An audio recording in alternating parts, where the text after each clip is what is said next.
Class 6 chapter 17 the blessed paradise. Paradise होता है स्वर्ग। Do U A park in your locality. क्या आपकी लोकेलिटी में एक पार्क है? Do U A park, do you have a park होना चाहिए। The water here is crystal clear.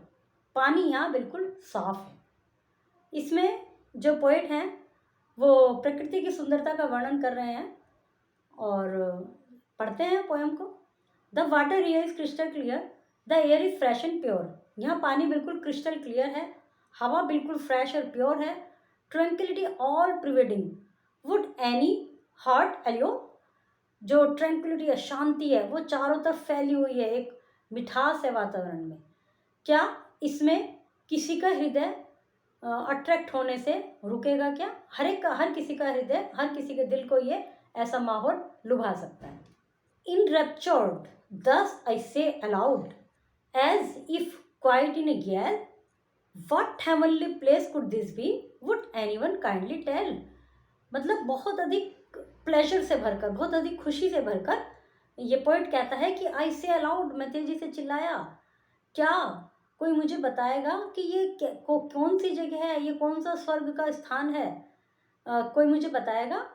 To quell my nagging query soon, a voice remote replies, it is not your earth O man, it is blessed paradise.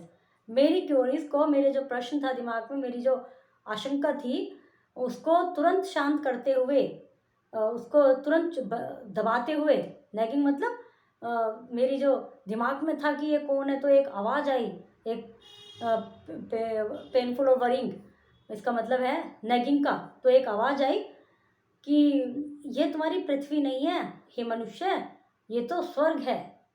मतलब पृथ्वी को तो इतना सुंदर छोड़ा ही नहीं है, ये तो स्वर्ग है। करेक्ट ऑप्शन को चूज करना है, fill in the blanks. Write the clear meaning of the following lines, इनके मीनिंग लिखने हैं। Answer the following question. How does the poet tell the water in the poem. Poet ने poem में पानी को कैसे बताया है। Is the fancy of the poet relatable. क्या पोएट की जो कल्पना है, क्वेश्चन क्लियर नहीं है ये। What is the poet attract to, poet किससे अट्रैक्ट हुआ। Why is the poet happy, poet happy क्यों है। What reply did the poet get from the voice remote, voice remote से क्या उसको रिप्लाई मिला। Read the following story and fill in the blanks by using suitable pronoun.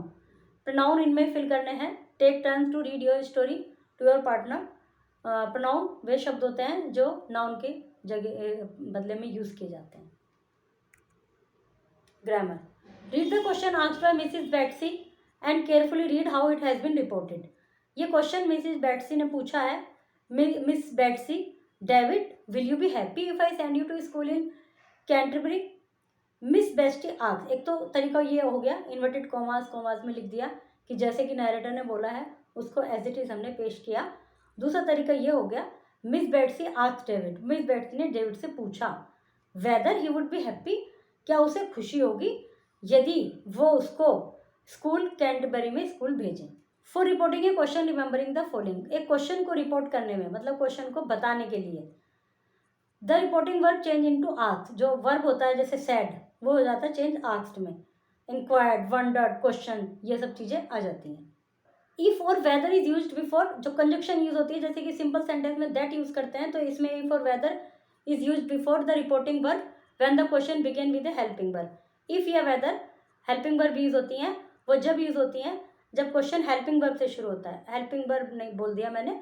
If और weather conjunction use होती हैं, वो जब यूज होती हैं जब क्वेश्चन हेल्पिंग वर्ब से शुरू होता है। यदि क्वेश्चन WH वर्ड से शुरू है तो कोई कंजक्शन यूज नहीं होगी। That is not used, who, where, how, what, which, why, whose, when, ये जो WH वर्ड है इनमें कोई कंजक्शन यूज नहीं होती। The question mark is removed, question mark हट जाता है and the sentence change into statement, और सेंटेंस स्टेटमेंट की तरह चेंज हो जाता है। Change the given direct speech question into indirect speech. The lady asked the children where are you going at this time of night. The lady asked the children where he was going at that time of the night. Mummy asked Rohit how he was feeling that day. इस तरह से। तो the question, फिर exercise H है, the question have been reported in two ways, tick the right answer. ऊपर में तो आपको सबको चेंज करना है इनडायरेक्ट में, और नीचे 2 तरीके से दिए गए हैं, जो भी सही है उसको टिक करना है. The teacher said where has my pen gone.